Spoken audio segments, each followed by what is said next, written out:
So I got a new order in. I picked it up from the post office. And this is what I see.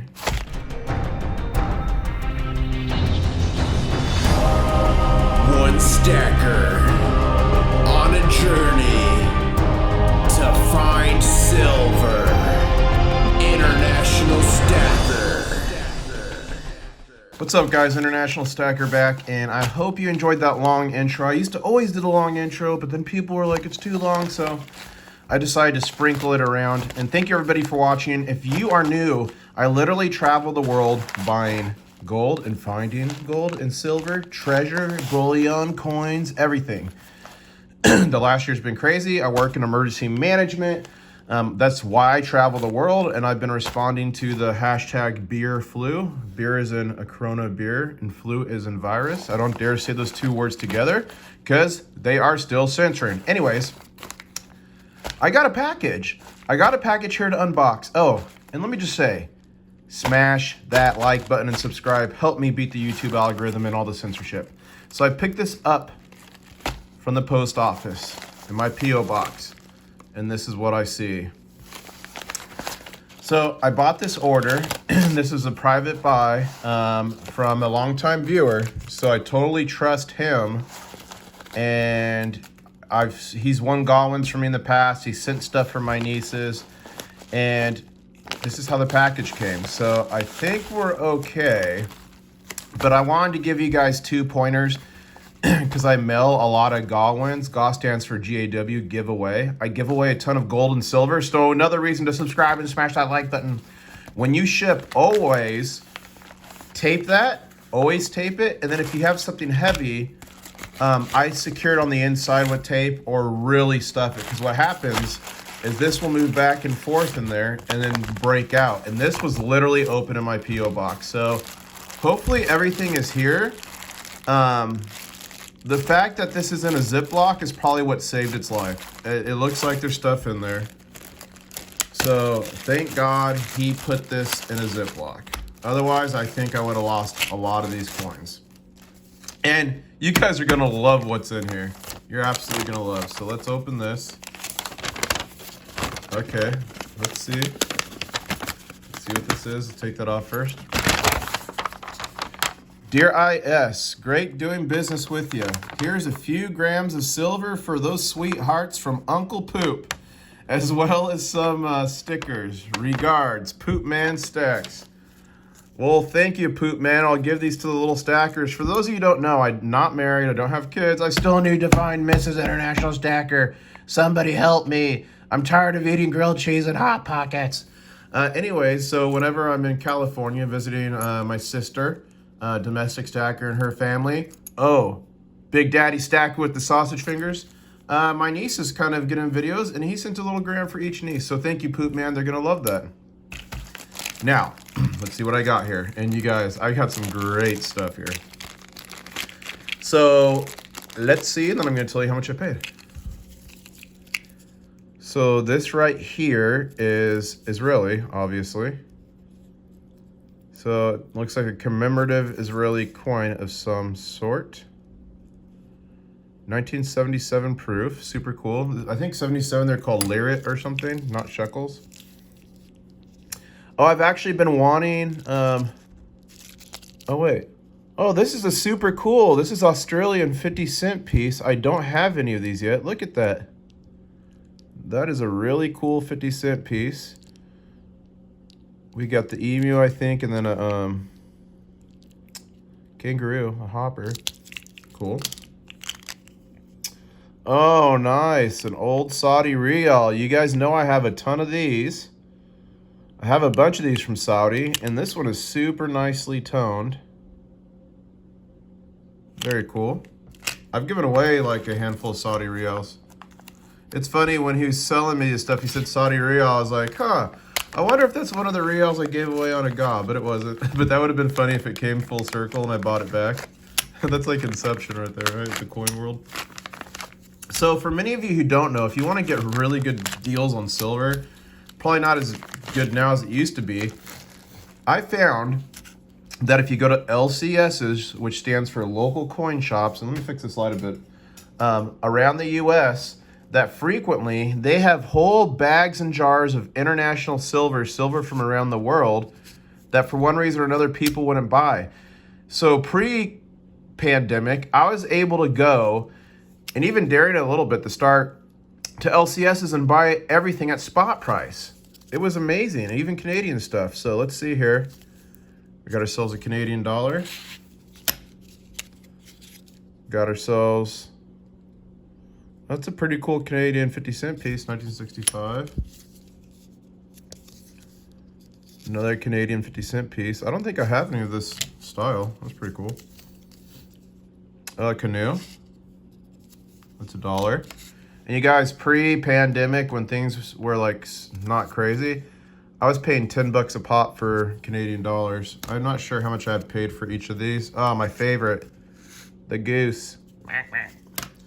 So for all of this, I paid $270 shipped. So let's see exactly what I got. So it's 3 canoes.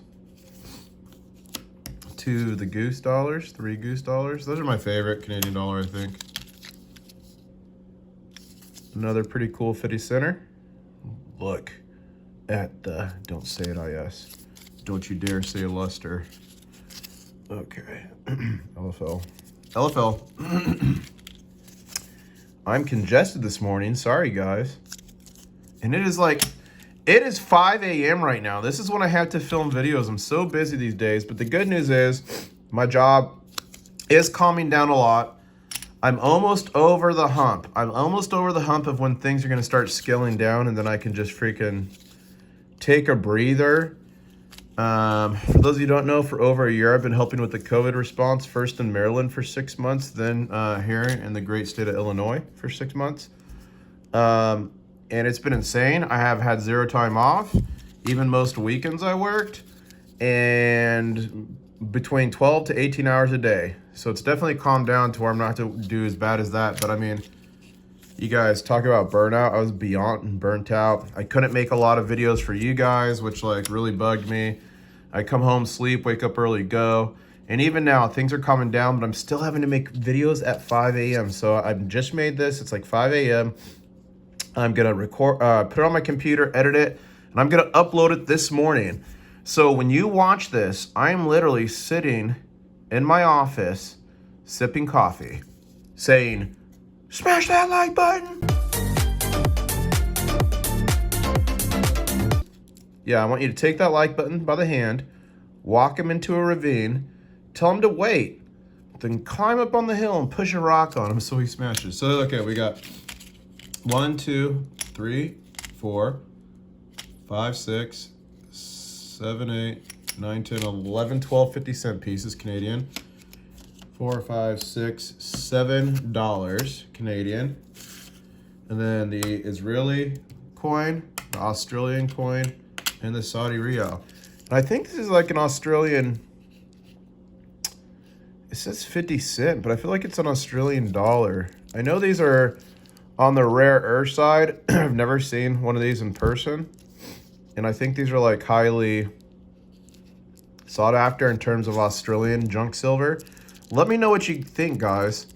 Do you like this Australian 50-cent piece, I guess? $5.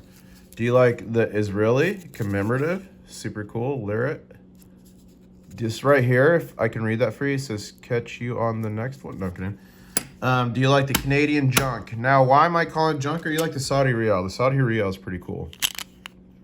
For all of you who are just into coins, 90% silver is US silver. 90%.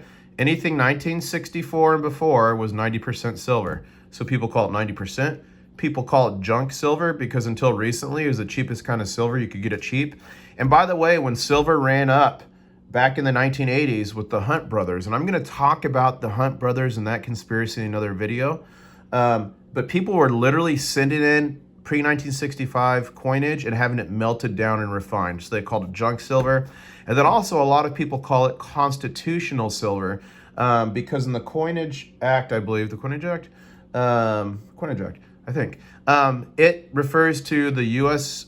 Currency coinage can only be made of gold and silver. It actually tells you how many grains of silver and how many grains of gold would be $1.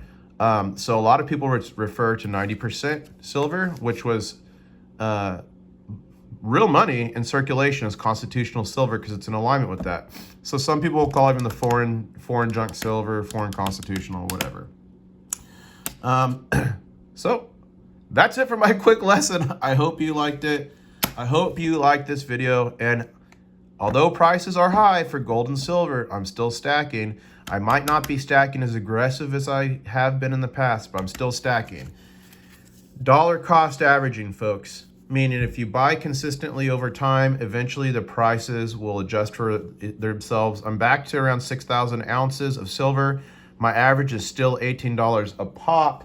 And the key here, when you're dollar cost averaging, it doesn't mean you have to buy super consistently, because sometimes I'll save up a little bit, and if there's a dip, I'll buy even more, so that helps bring down the average. And it doesn't mean you buy at the top of the market, but it means if you buy consistently over time and you get larger amounts of metals that you can stack to the sky, eventually it will help itself to even out.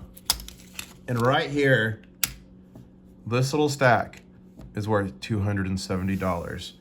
I hope you enjoyed it, guys. There are still like 5 crab rounds left at MK Bars. Check out my crab rounds. Link should be in the description, I think.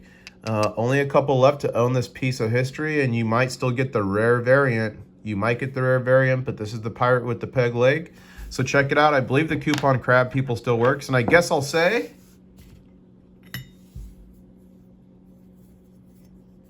CYOTNO. Catch you on the next one. Woo! One stacker on a journey to find silver. International Stack